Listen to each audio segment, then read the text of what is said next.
One of football's biggest what-if moments in soccer was when Ronaldo, R9, Nazario, suffered a ruptured tendon while playing for Inter Milan. He spent the best part of 2 years away from the game due to a recurring knee injury. And when he did return to win the World Cup with Brazil in 2002, he never got to reach his full potential as his knee injury troubled him for the rest of his professional career and led to early retirement in 2011. Despite this sad tale, we still have someone whose story is the opposite. Xavi Hernandez is one player who bounced back marvelously, even after suffering a knee injury in 2005 that caused him to be sidelined for 5 months. He returned the next year to become arguably the best midfielder in football history, winning the UCL with Barca and the World Cup with Spain 4 years later. What did Xavi do differently to return from injury to peak performance that Ronaldo couldn't? As you have seen from the stories of these two football legends, a sports injury could either make or break you.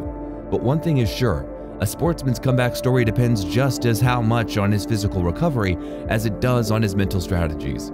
You see, recovery is more than just a physical process. There is a mental part to it. It's not uncommon for injuries to fuel feelings of isolation, frustration, anxiety, and even depression. Missing out on competition can affect a player's emotional and social well-being, as well as their self-identity. And this, in turn, affects their performance on the field. Today, we explore the mental strategies employed by sports players during injury recovery that help them make remarkable comebacks. Number 4. Picture a healthy you. This is commonly referred to as visualization. It involves mentally rehearsing successful performances or desired outcomes. It helps sportsmen maintain a positive mindset and stay focused on their recovery goals. When recovering from a sports injury, players visualize a healthy version of themselves, and this has also been proven to be beneficial to recovery. A study conducted by American psychologist Richard Sunan examined the effects of mental rehearsal on the rehabilitation of injured skiers. The participants who engaged in mental imagery exercises during their recovery showed greater improvements in strength and flexibility compared to those who did not utilize visualization techniques. If you're recovering from a broken ankle, visualize yourself sprinting across the field in full stride with 2 healthy, fully functioning feet beneath you. If you're an injured basketball player who wants to make every single one of your 3-pointers once you're playing again, picture each one of them sinking through the net. Athletes from NBA Wonderboy Stephen Curry to American former Olympic skier Lindsey Vonn have routinely used visualization to boost their performance during recovery. Number 3. Being optimistic. Positivity can often sound cliche, but when we face big life challenges, our minds can get clouded with negative thoughts. So maintaining a positive mindset becomes a major mental strategy for sportsmen navigating the challenging journey of recovering from sports injuries. It involves fostering optimistic thoughts, emotions, and beliefs, despite the hurdles and setbacks encountered during the rehabilitation process. A positive mindset empowers athletes to cultivate resilience, enabling them to bounce back from setbacks with determination and perseverance, rather than succumbing to negativity or dwelling on the limitations imposed by their injuries. Athletes with a positive mindset focus on finding solutions and adapting to the circumstances, ultimately propelling themselves forward in their recovery journey. One of the key benefits of a positive mindset is its ability to instill optimism and hope, essential elements for sustaining motivation and drive through the recovery process. By believing in the possibility of a successful comeback, players are better equipped to adhere to their rehabilitation programs and push through the inevitable challenges and setbacks they encounter along the way. This sense of optimism not only helps athletes maintain their mental well-being, but also contributes to stress reduction by shifting their focus from worries and doubts to constructive thinking and problem-solving. Moreover, research suggests that a positive mindset can have tangible physiological benefits, potentially contributing to faster healing. One study identified positive thinking and optimism as key predictors of successful rehabilitation, with athletes who maintained a positive mindset demonstrating greater adherence to treatment protocols, faster return to play, and reduced risk of re-injury. Positive emotions and attitudes have also been shown to boost immune system, reduce inflammation, and promote overall physiological well-being, all of which are conducive to the healing process. A positive mindset also plays a crucial role in goal setting and achievement during the recovery process. Athletes who approach their rehabilitation with optimism and determination are better equipped to set realistic yet challenging goals and pursue them with confidence.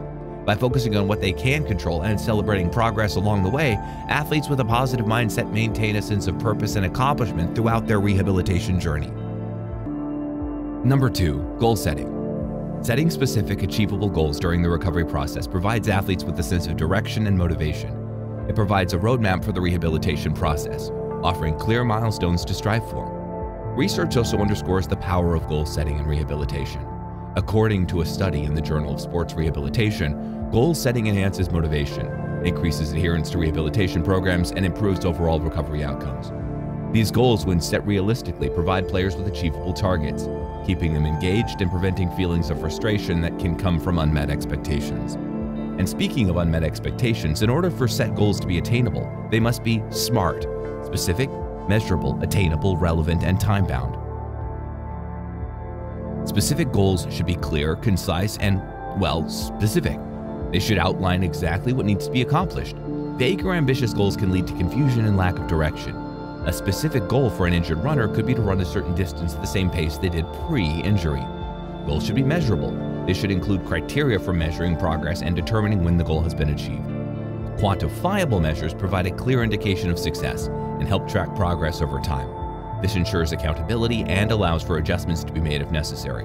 A runner in recovery, for instance, could track their running pace using a phone application to measure their progress. A goal must be achievable. They must be realistic considering the resources, skills, and time frame available. While it's important to set ambitious goals, they should be within reach given the current circumstances.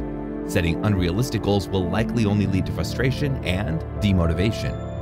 For our injured runner, an achievable goal would be to gradually increase running pace by 1 mile per hour every week, as opposed to aiming to reach maximum speed on the first week of recovery. Goals should be relevant and aligned with broader objectives. They should contribute to the overall vision or purpose, ensuring that efforts are focused on activities that matter and have a meaningful impact. An example of our runner's relevant goal would be to make a full recovery and return to the track to win another gold medal. And finally, goals should have a defined time frame or deadline for completion. Setting a deadline creates a sense of urgency and helps prioritize tasks effectively. It also provides a clear time frame for tracking progress and ensures that efforts are concentrated within a specific time frame. Our runner's time-bound goal could be to let themselves heal for the time recommended by their doctor and make a full recovery in 4 months in order to participate in a race that they signed up for. Number 1, staying connected with the team. For players in sports teams, maintaining a connection with one's team during injury recovery is also important for psychological well-being. According to research, athletes who stayed engaged with their team during recovery report higher levels of mental well-being and a stronger sense of belonging. This connection helps in preserving their athletic identity and provides social support, which is essential for mental health during the often isolating experience of injury recovery. And this in turn translates to improved performance on pitch post-recovery. To support recovery and maintain team camaraderie, a player should actively participate in team meetings, practices, and games whenever possible, as their presence can be motivating for both them and their teammates. The player can also take on a supportive role within the team by assisting with strategy, mentoring younger players, or contributing to coaching efforts. Players who make successful recoveries also stay informed and involved by keeping up with team news, participating in group chats, and contributing to team discussions and decisions. Lastly, players should also share their recovery progress with the team to stay connected and receive support and encouragement from their teammates. That's all, folks. Mental strategies used by top players to make successful comebacks. Leave a like if you enjoyed this video and hit the subscribe button for more sports psychology content. See you next time.